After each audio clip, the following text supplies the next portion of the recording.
Coach, your defense kept you within striking distance much of the night, but what were you seeing out of the offense, and how much of a challenge is that, especially, to flip that switch instantly when you're down two of your high-usage players? We're not going to make excuses. Our defense did keep us in this. That was the key to it. But again, costly and timely turnovers. That second quarter got away from us.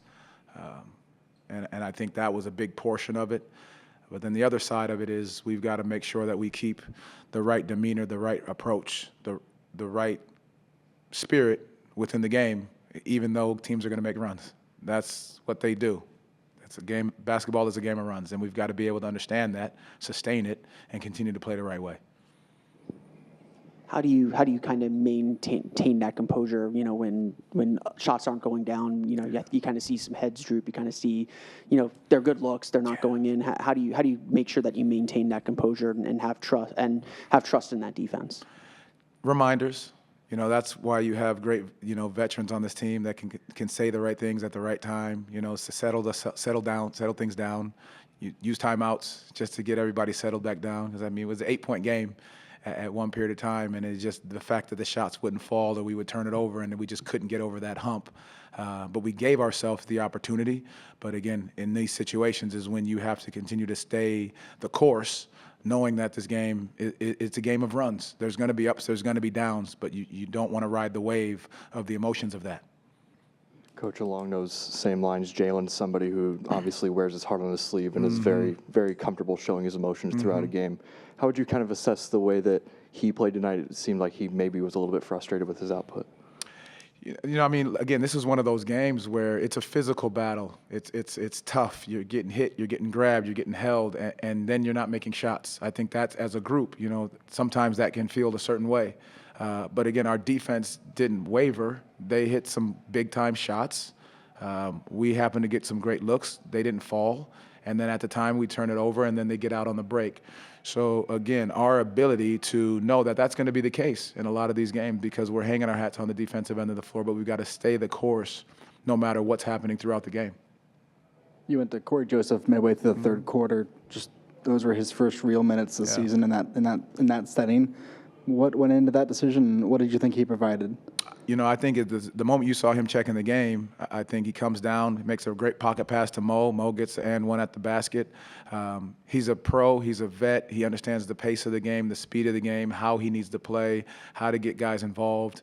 Again, just a little bit of settling. I think that's what he does. The guys are all supportive of who he is and what he's done and what he brings to this group. So again, that was the call in that situation, to bring that level to us. I think they called the first time out after we got in there and went on a good little run. Not that you're going to use the excuse of not having Paolo and Franz, but without them, the margin for error probably shrinks a little bit. How do you kind of maintain, or how do you kind of recognize that pressure, that you have to be a little bit sharper and kind of fight your way through any mistakes that happen? Well, that Milwaukee game was also a great lesson in that. The margin of error. The margin of error is slim. And I think you saw that in, 2 threes because of an assignment can change the game. Similar situation here, one turnover changes the game in a small possession game. Fouling in a situation where they get, 30 free throws, we get 13.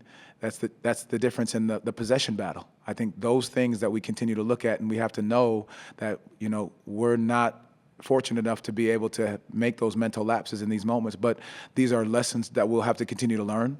You go back and look and watch the entire film and see exactly what needs to be done and how we can continue to improve.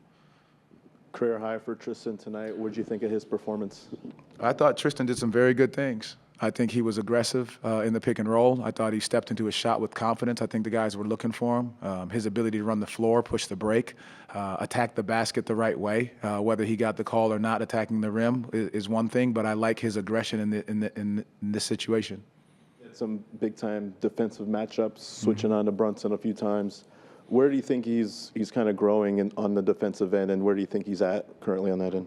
I think for any rookie coming in, I think just learning and figuring out the pace of the game, the style of play of different guys. I mean, Jalen Brunson is not an easy matchup to switch on, no matter who you are. And your ability to sit down and guard and do it without fouling is a tall task. And I think he's continuing to learn that and figure out how he can guard 1 through 4, because that's what's going to be asked of him at times. Again, as the pace of the game changes for him and he starts to see it and register and it starts to slow down, I think those are going to be, great qualities that he'll continue to possess and gain. Without commenting on the officiating, I don't want to ask about that, but what do you make of the fact that none of your starters attempted a free throw tonight? That doesn't happen a whole lot for your team. I don't want to get you fined either. So I think you have to take it for what it is. I think 30 free throws. Now, we did foul down the back end, and I understand that. But 30 free throws to 13. I believe the count was at one point 28-12. And listen, they're human beings. I understand it. I'm not going that route. But at the end of the day, I just be able to look at it and understand that it is a physical game. We play physical. They play physical. I appreciate it. We appreciate all of it. And that's where you just ask for it to look at it and be the same way both sides. Thank you, Coach Mosley. Thank you. I'll be back with Mo and Tristan.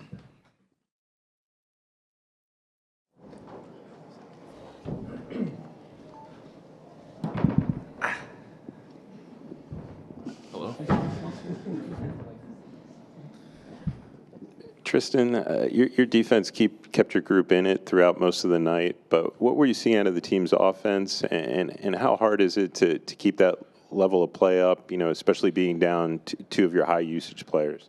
Right. I feel like the thing that kind of got us out of our rhythm was we let our defense affect our offense, all the way around, offense, our defense. It was kind of tough once you get into or the other team gets into kind of a run, and you just kind of let the other one affect the other, and vice versa.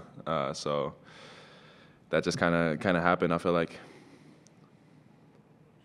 In addition to tonight, how has Corey helped you guys and yourself as a rookie just maybe steady away? Yeah, he's a great guy. He's always taking care of everybody. He's been around the league for forever, it seems. So he got a huge amount of knowledge that he loves passing on to, especially to his younger guys.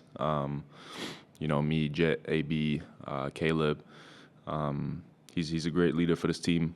Even though he's not on the court as much, he still has a huge impact on this team. Tristan, we kind of talked to you a couple days ago about the kind of variance that you've had in your role this year with this team, but when your number is the one that's called upon to kind of lead the scoring charge a little bit in the first unit, what goes into your mentality and your mindset when that's the case on the floor?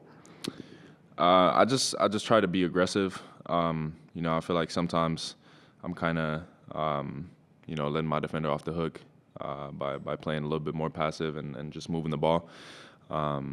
So I've kind of had that goal for me, especially these last couple of games, to really be aggressive and really try to attack. In a game like this where a lot of guys are struggling to score and you're one of the few guys that has it going, do you feel that pressure to kind of provide that scoring punch or to kind of help lift the team up, or how do you kind of find a way to help everyone else get going? Not necessarily. I feel like at the end of the day, all I'm looking for my team is a great shot. So it doesn't matter who's taking that, and whether that's me or one of my teammates. I feel like it's more about the quality of the shot than anything else. We have a really unselfish group, so. Everybody's trusting everybody to take shots and make shots, so it feels comfortable either way. You had a new career high. Just what did you kind of see offensively to enable that scoring output? Yeah, once again, just being aggressive. Playing with the ball in my hands a little bit, and attacking in transition. Just taking care of the opportunities that I get. Thank you.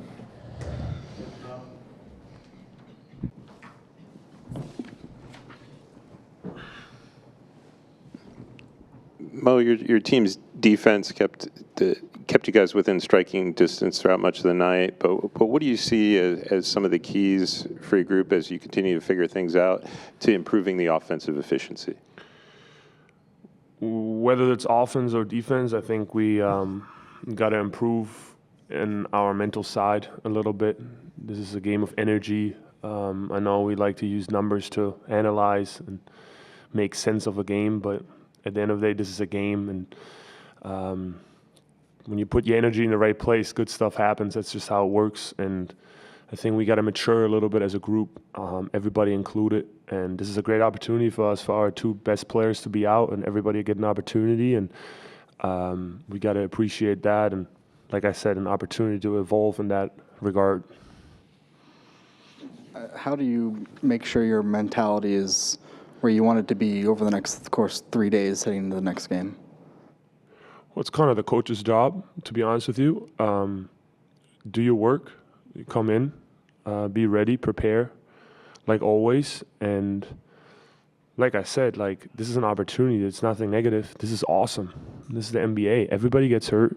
And you got to use the opportunity and have the mindset of being a go-getter, you know? The NBA is not waiting to give you wins. You got to go get them. And I think this group has proven to be willing to do that, and now especially we have to do that. So I'm excited to watch us grow here in the next couple of weeks.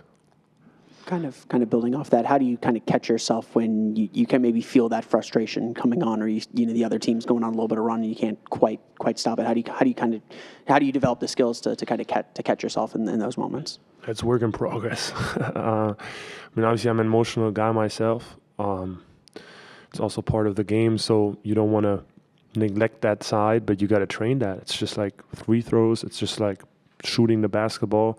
You got to put your energy there. You got to control your emotion. It's part of the game. The best players are locked in at all times, and even when they lose control, they'll be back in a couple seconds.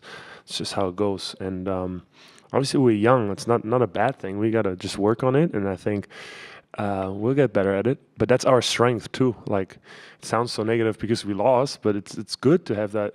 You'd rather have people with emotions than no emotions at all and not caring about losing. You don't want that. You want people that are pissed when they lose. Sorry, my language, but that's just how it works. And now we gotta embrace the challenge of getting better at controlling our emotions in a positive way.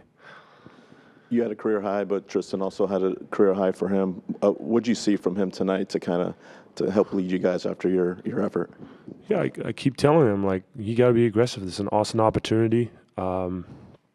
Nobody will look at your percentages your rookie year. Like, you can't lose. Let it fly. Like, you determine your own destiny. You determine the type of player you want to be. Be aggressive. You're here for a reason, and you get a great opportunity starting. And, yeah, just kind of have fun. You can't lose. That's a great feeling. So embrace it, let it rip, and play to his strength. And you can tell he's an amazing player. And once he realized that himself, he's going to be way more productive. I know you'd much rather it happen in a win, but you scored a career high tonight as well. How did you feel like you needed to kind of step up and help carry the team offensively a little bit tonight, or what were you seeing out there to spark your scoring? You know, obviously, when you look at my points, they're all coming from other people creating for me. So that's not really a mentality. Obviously, I'm an aggressive player, but I'm not seeing it as carrying or anything like that. Let the game come to you, play hard, and like, again, if you put your energy in good places, good things will happen. And I'm just trying to improve myself too. Obviously, be efficient. I work really hard, but again, it really doesn't matter if we lost. So nobody cares. Thank you, Mo. Thank you. Thank you, everyone. We're off tomorrow.